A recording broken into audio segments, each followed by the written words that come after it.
Guys, ito first time ko lang po gagawin.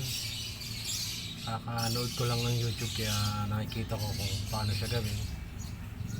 Tingin ko kaya naman gawin kahit hindi ka mekaniko kasi basta may kumpleto ka ng gamit kaya siguro. Subukan ko lang siya.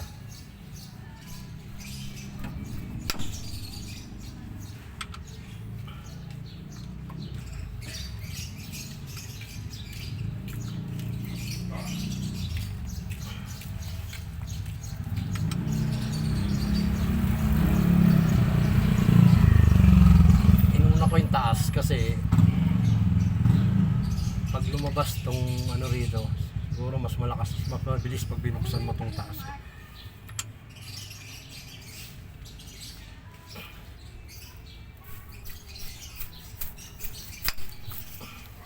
Mabilis naman siyang buksan kaya hindi nakakatakot.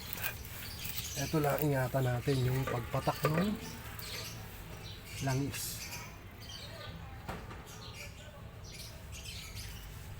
kasi madumi pero diskarte lang yun para di tayo madumihan.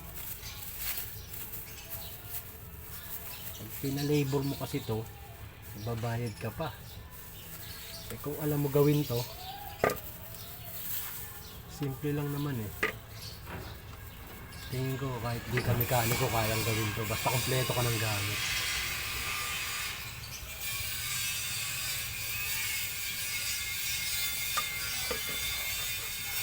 Ayan lang nakatapat.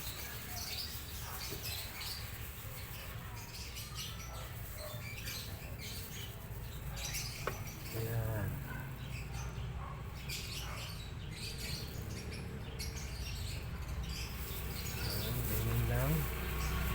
Tapos iksin na rin natin yung taas.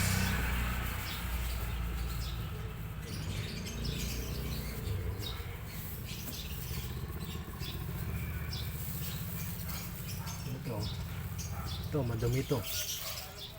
Dapat to nililinis. Sobrang dumi.